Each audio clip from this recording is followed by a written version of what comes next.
देखिए,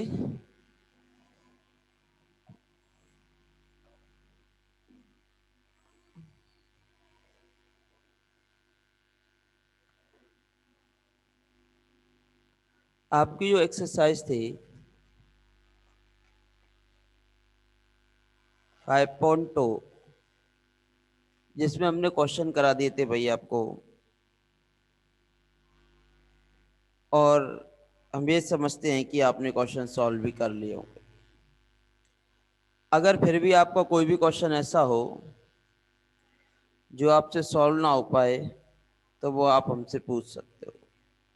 ठीक है, तो देखिए, चैप्टर 5 हमारी ओर से कंप्लीट हो जाता है आपका।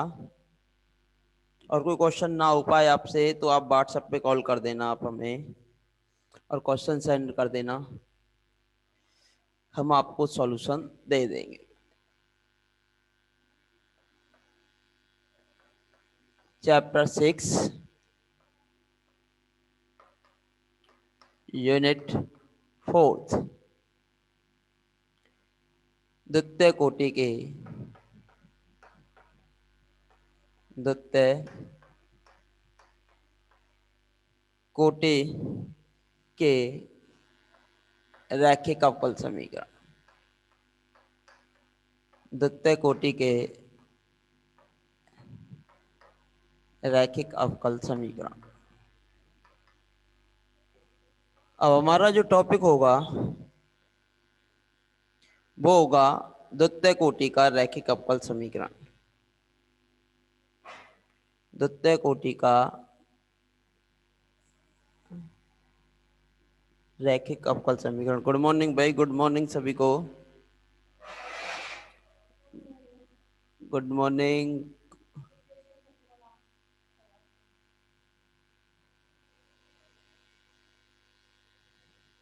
करा देंगे भाई, जिससे जो क्वेश्चन सॉल्व ना हो वो आप हमसे पूछ लेना। अब सभी क्वेश्चन हम बोर्ड पे भी नहीं करा सकते, आपको आप जानते हो। जितनी भी पॉसिबिलिटी थी वो क्वेश्चन हमने करा दिए। क्वेश्चन नंबर 17 आप हमें व्हाट्सएप पे मैसेज कर देना, हम आपको सॉल्व करके क्वेश्चन सेंड कर देंगे। ठीक है भाई, तो जितने भी क्वेश्चन हो वो हम आपको सेंड कर देंगे। अब देखिए,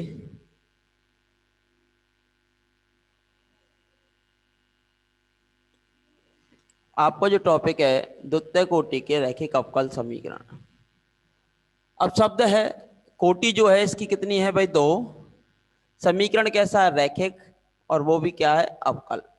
तो द्वितीय कोटि का रैखिक अवकल समीकरण। तो देखिए, अवकल समीकरण,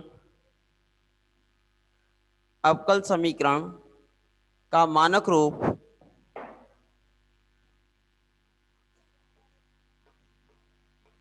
अवकल समीकरण का निम्न मानक रूप, निम्न मानक रूप d2y/dx² p dy/dx plus qy बराबर r प्लस qy बराबर r, यहाँ पी क्यू आर केवल x के फलन, यहाँ पी क्यू आर केवल x के फलन और विशेष स्थिति में अचर हों, विशेष स्थिति में अचर, विशेष स्थिति में अचर हैं, द्वितीय कोटि का रैखिक अवकल समीकरण कहलाता है। द्वितीय कोटि का रैखिक अवकल समीकरण कहलाता है। द्वितीय कोटि का रैखिक अवकल समीकरण कहलाता है।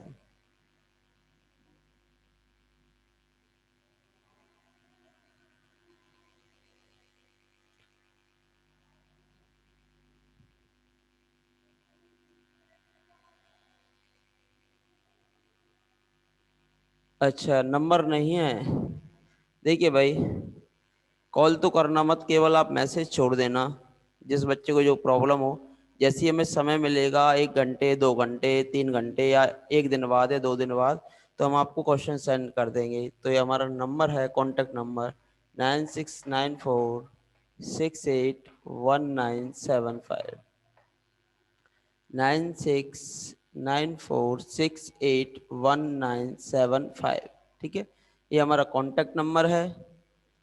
आपसे जो क्वेश्चन सॉल्व ना हो, केवल आप व्हाट्सएप पे मैसेज छोड़ देना। जैसे ही हमें समय मिलेगा, 1 दिन में 2 दिन में, हम आपको क्वेश्चन व्हाट्सएप पे रिप्लाई कर देंगे। ठीक है भाई, प्रत्येक क्वेश्चन बोर्ड पे हम करा भी नहीं सकते, ये आप भी जानते हो। द्वितीय कोटि का रैखिक अवकल समीकरण दिया हुआ है। देखो रैखिक है या नहीं है वो चीज देखिए। y की पावर 1, y की पावर 1, y की पावर 1, प्रत्येक केस में y की जो पावर है वो 1 है। तो इस कारण ये जो है आपका कैसा समीकरण है, रैखिक। जहां p q r केवल x के फलन होने चाहिए, या कोई स्पेशल कंडीशन में क्या हो, ये अचर हो, तो द्वितीय कोटि का रैखिक अवकल समीकरण कहलाता है। अब इस द्वितीय कोटि के रैखिक अवकल समीकरण को हल करने की विधियों का अध्ययन करेंगे कि इन्हें हल कैसे किया जाता है और इन्हें हल हम कैसे करेंगे। तो द्वितीय कोटि की रैखिक अवकल समीकरणों का हल। अब हमारी जो बात होगी वो होगी द्वितीय कोटि के रैखिक अवकल समीकरणों का हल। रैखिक अवकल समीकरण का, अब हेडिंग डालोगे आप, रैखिक अवकल समीकरण का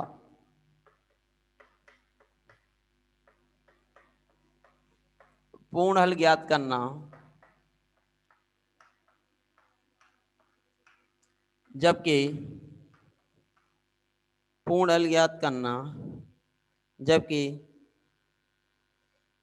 पूरक फलन में विद्यमान, पूरक फलन में विद्यमान, पूरक फलन में विद्यमान एक समाकल, एक समाकल ज्ञात हो, पूरक फलन में विद्यमान एक समाकल ज्ञात हो।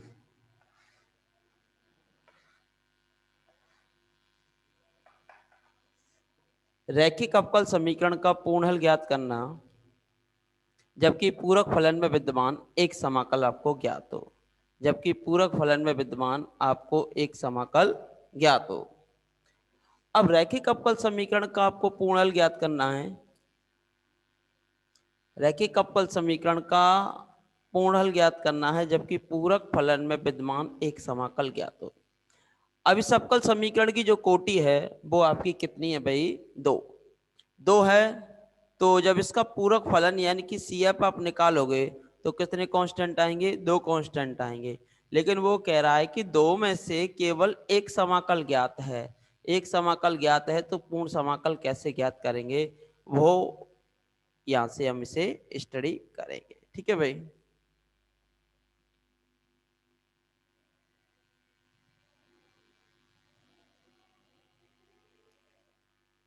तो इसे हम स्टडी करेंगे भाई।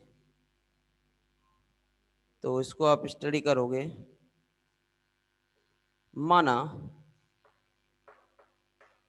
y बराबर u, समीकरण 1 के पूरक फलन, पूरक फलन का एक भाग है। ठीक है भाई, y बराबर u हमने इस समीकरण का एक हल मान लिया पूरक फलन का। तो r बराबर 0 लेते हैं पूरक फलन निकालने के लिए, और एक भाग मान लिया अपने y बराबर u। अब पूर्ण हल आपको ज्ञात नहीं है, तो y बराबर u इसका एक हल माना है। तब 1 से, तो y के स्थान पे u रिप्लेस कीजिए भाई, d2u over dx square plus p du over dy dx plus के qu बराबर 0। 0 क्यों लिया है, क्योंकि हमें केवल पूरक फलन का एक भाग मानना है, पूरक फलन का, पूरे का नहीं मानना है। पूरक फलन निकालने के बराबर में आप क्या लेते हो, 0। ठीक है भाई। अभी पूर्ण हल आपको पता नहीं है, तो y बराबर u आपने केवल क्या माना था, इसका एक समाकल का एक भाग। अब पूर्ण हल मानना है आपको, तो माना पूर्ण हल y बराबर u भी है। y बराबर क्या है भाई, u भी है। जब y बराबर u भी है तब माना पूर्ण हल y बराबर u भी है, तो माना पूर्ण हल जो है y बराबर u भी है,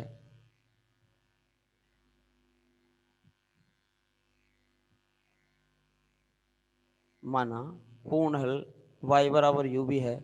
तो देयरफॉर जब हमने समीकरण एक का पूर्ण हल y बराबर u भी माना है, तो समीकरण एक को ये क्या करेगा भाई, संतुष्ट करेगा। क्या करेगा, संतुष्ट करेगा। संतुष्ट कराने के लिए हमें dy ओवर dx चाहिए और d2y ओवर dx स्क्वायर चाहिए। तो यहाँ से हम जो वैल्यू निकालेंगे वो निकालेंगे dy बाई dx की और d2y ओवर dx स्क्वायर की। ठीक है भाई। तो देयरफॉर dy बाई dx निकालोगे आप, dy बाई dx निकलेगा। एक बार u कांस्टेंट, v का अवकलन होगा dv by dx। Second case में v कांस्टेंट, u का अवकलन होगा du over dx, du over dx। Similarly you find the value of d2y over dx square. इसी प्रकार आप d2y ओवर dx स्क्वायर की वैल्यू निकालोगे। एक बार u का अवकलन होगा आपका du over dx, dv over dx as a constant. Second case में u कांस्टेंट, इसका होगा d2v ओवर dx स्क्वायर। ऐसे ही आपका v का होगा dv over dx, u constant du over dx आपका कांस्टेंट की तरह वर्क करेगा। फिर थर्ड केस में v कांस्टेंट और इसका हो जाएगा d2u over dx square, d2u over dx square. अब यहाँ से जो वैल्यू है वो निकल के आ गई आपके पास, यो d2v over dx square two du over dx, two du over dx dv upon dx plus v d2u over dx square. उपरोक्त मान कहाँ रिप्लेस कर दोगे भाई, उपरोक्त मान समीकरण एक में रख देंगे, क्योंकि आपने ये जो है हल जो माना है आपने समीकरण एक का माना है। जब आपने इसका जो हल है समीकरण एक का माना है, तो समीकरण एक को क्या करेगा, ये संतुष्ट करेगा। तो आप क्या करोगे, उपरोक्त मान समीकरण एक में रखने पर, क्यों रख रहे हो, क्योंकि आपने y बराबर uv को समीकरण एक का पूर्ण हल माना था, और जबकि y बराबर u को समीकरण एक के पूरक फलन का एक भाग माना था। तो पूरक फलन का भाग माना तब तो केवल CF वाले पार्ट को संतुष्ट करेगा, और पूरा माना है तो फिर पूरे अवकल समीकरण को संतुष्ट करेगा। आपको याद हो तो द्वितीय कोटि की रैखिक अवकल समीकरण आपने मानी थी, d2y over dx square plus के p dy by dx plus के q y बराबर r। इसमें अब आप वैल्यू रिप्लेस करोगे, तो यहाँ से d2y ओवर dx स्क्वायर की जो वैल्यू है वो कितनी निकल के आई है भाई, ये वैल्यू निकल के आई है u d2v over dx square two du upon dx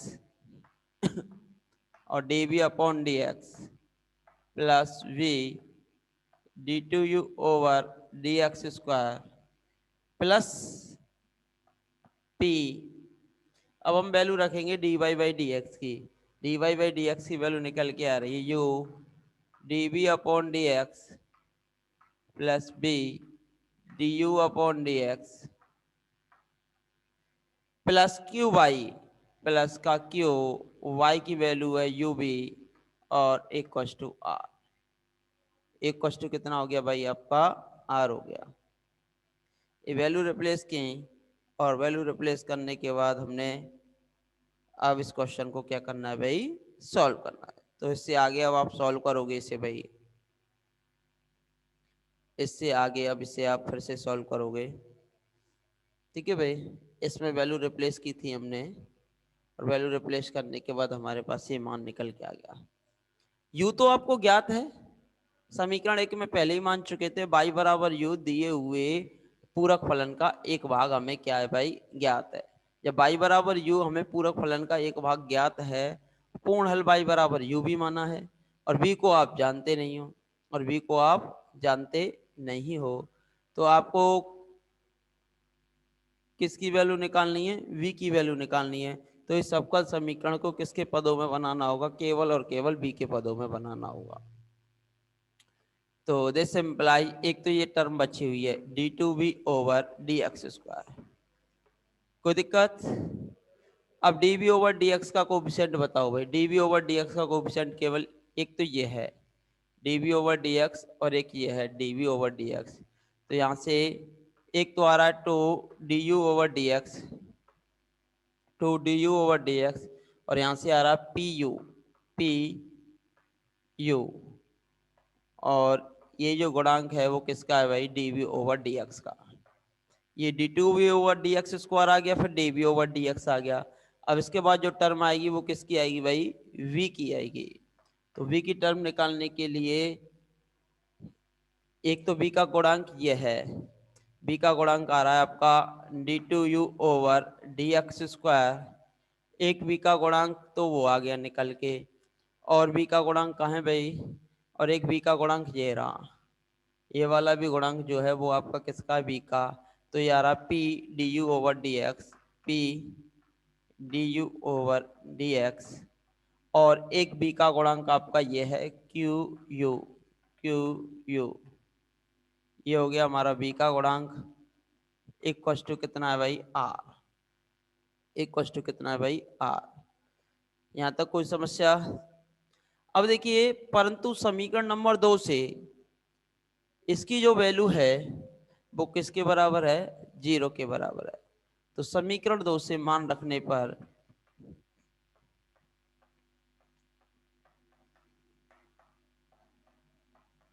समीकरण 2 से मान रखने पर तो इसकी वैल्यू हो जाएगी 0, फिर बचेगा u d two b over d x square two d u upon d x plus का p u d b upon d x, इसकी जो वैल्यू है प्लस का 0 बराबर आर, प्लस का 0 बराबर आर। हमने समीकरण 2 से मान रख दिया u वाले पद का, और हमारी जो समीकरण है वो केवल और केवल किस में बदल गई भाई, आर में बदल गई। तो ये हो जाएगा आपका समीकरण नंबर 3, समीकरण नंबर 3। अब समीकरण नंबर 3 हो जाता है यहाँ से भाई, अब यहाँ से u से डिवाइड कर दीजिए भाई, d two b over d x square, b में केवल हमने समीकरण को परिवर्तित कर लिया है, two upon u d u over d x, two upon u d u over d x, और यहाँ से आपकी जो वैल्यू है u से u कैंसिल हो जाएगा, केवल p d b over d x बराबर r अपॉन यू। मान लेते हैं, माना, कुछ भी मान लीजिए भाई, तो मान लीजिए आप, माना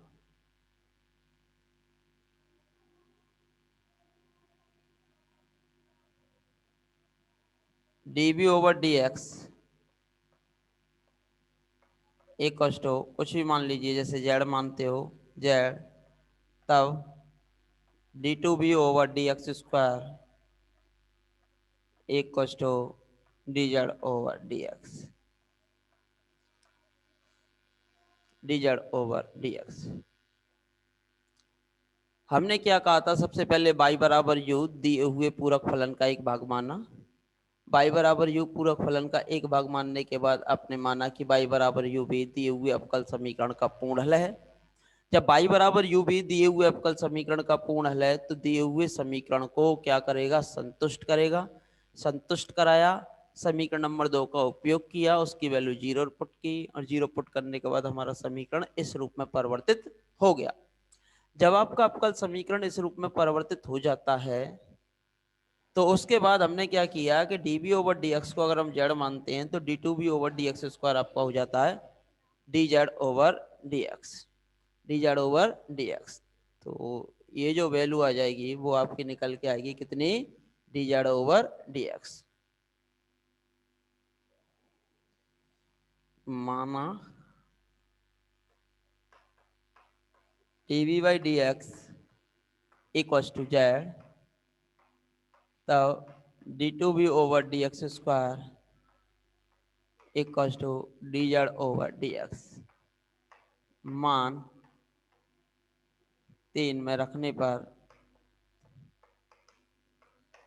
तो मान 3 में रखने पर, तो रख दीजिए भाई 3 में मान, तो ये हो जाएगा आपका dz ओवर dx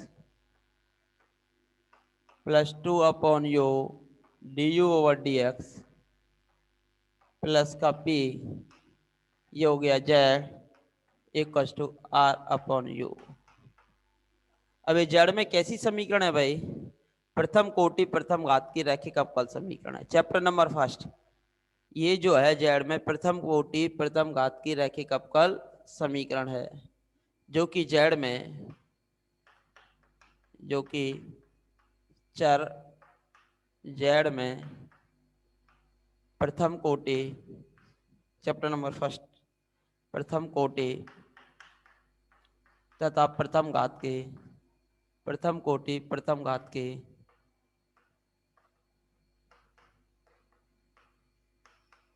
रैखिक अवकल समीकरण है। रैखिक अवकल समीकरण है प्रथम कोटि प्रथम घात के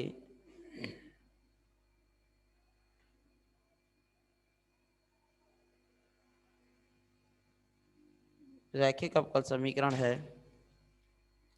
जब प्रथम कोटि प्रथम घात की रैखिक अवकल समीकरण है तो इसका कैसे निकाला जाता है भाई पूर्णल, तो सबसे पहले निकालते हो आप integrating factor IF।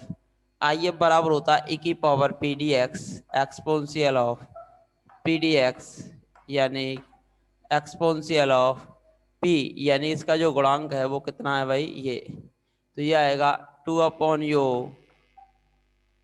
D u upon d x plus का p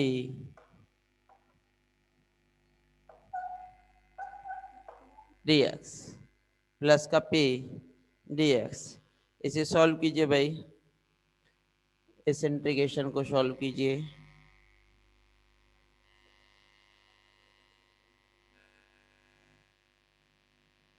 ये हो जाएगा भाई dx से dx cancel, exponential 2 upon u d you into exponential p d x. इसका जो इंटीग्रेशन होगा 2 log यू e की power 2 log you exponential p d x. इसे क्या लिख सकते हो, एंटी लॉग से लॉग हट जाएगा तो यू स्क्वायर e की पावर पी डी एक्स, ये निकल के आ गया आपका IF यू स्क्वायर e की power P d x. IF निकल के आ गया। अब हमें समीकरण 4 का क्या लिखना है भाई, पूर्णल तथा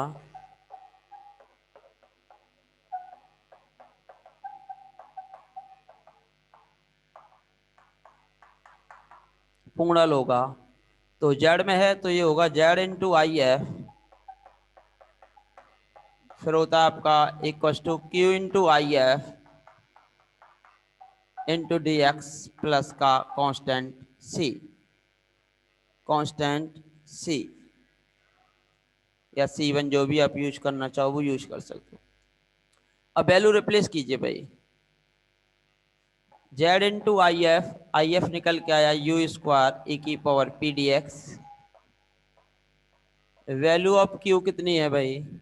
value of Q R upon you. I F निकल के आया था यू स्क्वायर ई की पावर पी डी एक्स, और यहां से कांस्टेंट सी वन। यू से एक आपका यू कैंसिल हो जाएगा, तो यहाँ से हमारे पास जो वैल्यू है वो पी की निकल के आ जाएगी भाई। तो पी की जो वैल्यू है, ये जेड है, ये आपका ये यू स्क्वायर ई की पावर पी डी एक्स, ये आपका बचेगा r exponential p d x का भी समाकलन प्लस का सी वन। आर यू एक यू और बच जाएगा, r u p d x का समाकलन। हमें किसकी वैल्यू निकालनी है भाई? बी की वैल्यू निकालनी है, और बी की वैल्यू जैसे निकल के आएगी तभी हम संपूर्ण हल निकाल पाएंगे।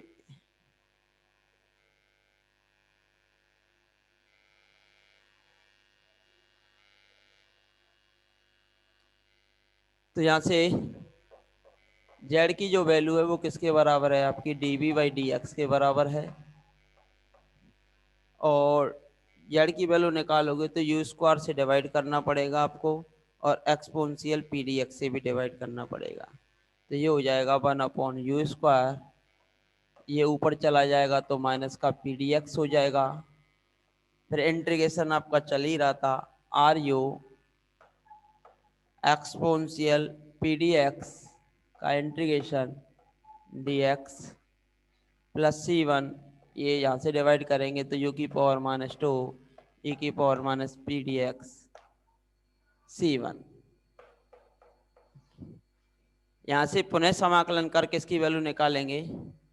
पुनः समाकलन कर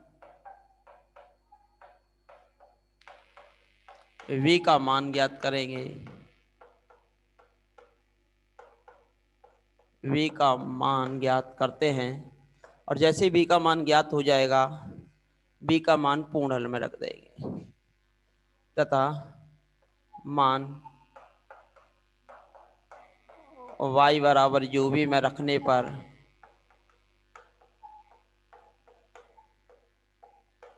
पूर्ण हल प्राप्त होगा। पूर्ण हल प्राप्त होगा। देखिए प्रोसेसिंग में कुछ नहीं था, तो देखिए प्रोसेसिंग को पुनः समझाने से पहले कुछ टेक्निकल प्रॉब्लम है, तो उस कारण आपकी क्लास आप अभी रिजॉइन करोगे। तो 1 मिनट में आप अपनी क्लास रिजॉइन करेंगे भाई।